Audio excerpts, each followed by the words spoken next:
हमारे यहाँ तुलसी के कुंड का भी विधान है। गोल कुंडा है ऐश्वर्य देगा, चौकोर कुंडा है।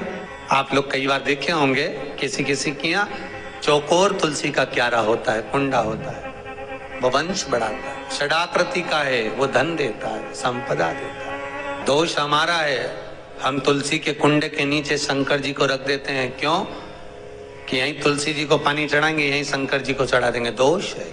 तुलसी के कुंड के नीचे हम सर्पदेव को रख देते हैं, नाग देवता रख देते हैं, पानी चढ़ाएंगे, पात्री रख देते हैं। नहीं, उसका दोष हम सबको, स्वयं अगर गलती करते हैं तो स्वयं को।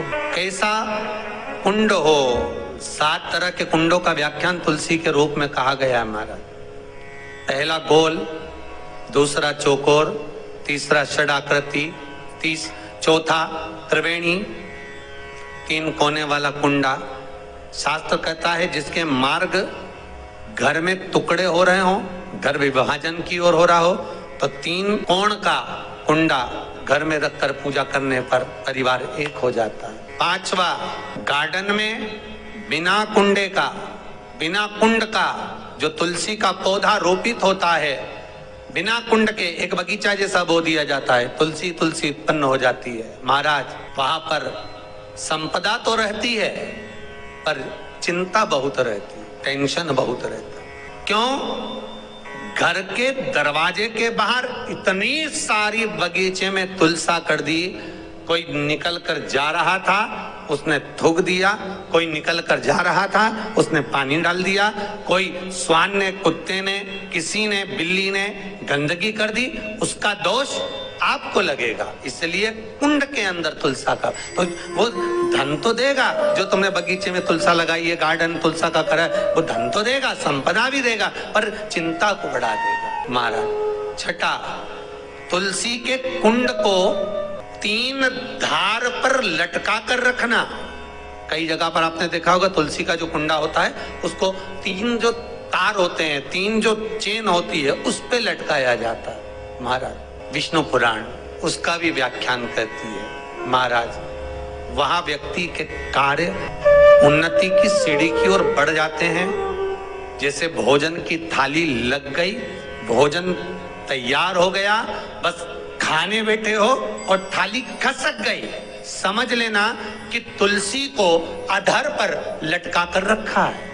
इसलिए कार्य तो हो रहे हैं, बनने वाले हैं, 4 दिन बाद ये काम होने वाला है, 8 दिन बाद ये काम होने वाला है, लग रहा है कि इसमें इतना फल मिलेगा, लग रहा है इस व्यापार को करेंगे तो इतना फायदा हो जाएगा, सब कुछ करा, लाखों रुपए लगा भी दिए, थाली मालूम पड़े खसक गई, अधर लटका है।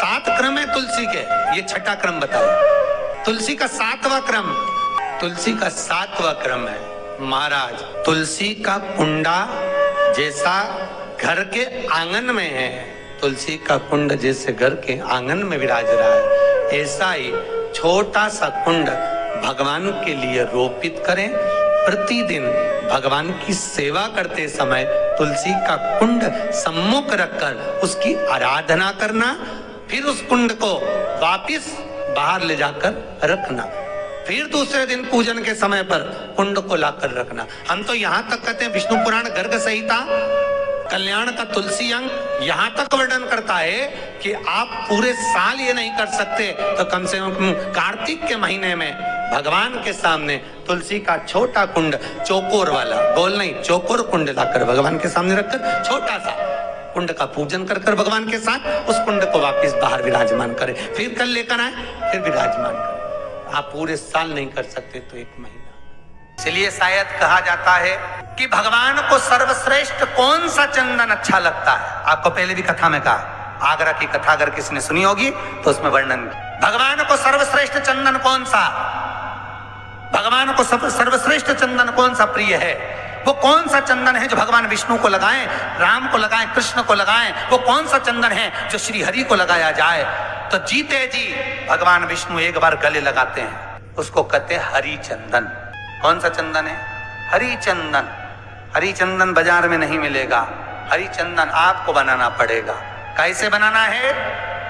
तुलसी जब सूख जाए उसकी जड़ को निकाल लिया जाए, वो जड़ को पानी में धो लिया जाए, धोने के बाद उसको सिलवट्टे पर, पत्थर पर घिसा जाए, और घिसकर उसमें थोड़ा सा कुंकू रोली डालकर तैयार कर कर जो भगवान विष्णु के मस्तक पर, कृष्ण राम के मस्तक पर लगा देते हैं और उसकी एक बिंदी अपने हृदय पे लगा लेते हैं, जीते जी भगवान एक बार उसको गले लगाते ही हरि चंदन। जैसे शिव महापुराण में रुद्र चंदन का भाव है, शिव महापुराण में रुद्र चंदन का प्रमाण दिया जाता है। अगर आपने लिंग पुराण पढ़ी हो तो उसका 5वां स्कंद अवश्य पढ़िएगा महाराज, और शिव महापुराण अगर पढ़ रहे हो तो उसका कुमार खंड पढ़िएगा, जिसमें रुद्र चंदन का प्रमाण है। रुद्र चंदन कैसा, रुद्र चंदन का प्रमाण कैसा?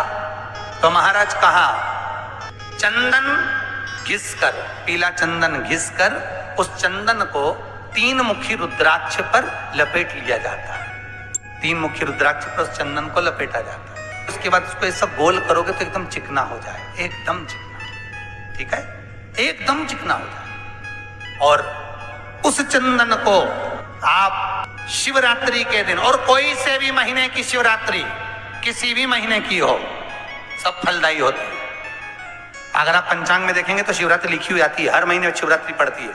किसी भी महीने की शिवरात्रि पर रुद्र चंदन, अर्थात जो चंदन का आपने 3 मुखी रुद्राक्ष में लेपन करा है, उसका गोला बनाया है, वो चंदन अच्छा मोटा मोटा कर लेना, अच्छा बढ़िया, ऐसा नहीं कि थोड़ा बहुत ही लगाओ, पूरा रुद्राक्ष दिखना नहीं चाहिए, पूरा लपेट कर उसको शंकर के शिवलिंग पर ले जाकर रख दीजिए और फिर धीरे धीरे शंकर भगवान का जल अभिषेक करना प्रारंभ कर दीजिए।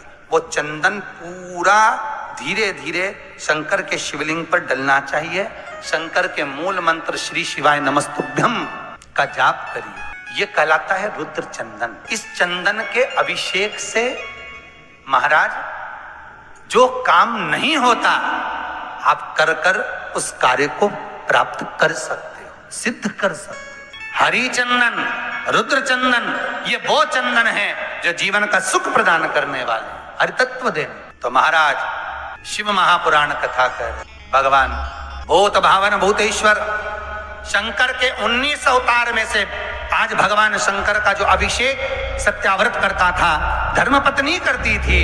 एक काम हुआ कि उनके नगर में उनके ईर्ष्यालु जो राजा थे, उन्होंने गुप्तचर छोड़े थे, शिव मंदिर में जाते दीप को बुझा देते, उसका दोष जो दिया लगाया उसको प्राप्त होता था। महाराज आपको पहले भी कथा में कहा, कन्यादान आपने करा है, गौदान आपने करा है, लक्ष्मी का दान आपने करा है। इसलिए शिव महापुराण की कथा कहती है इन 3 दान करने से पहले 50 बार विचार करिए।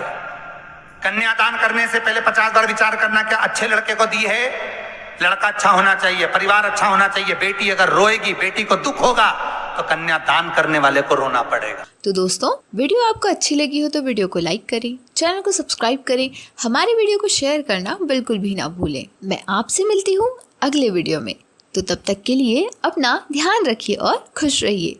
धन्यवाद।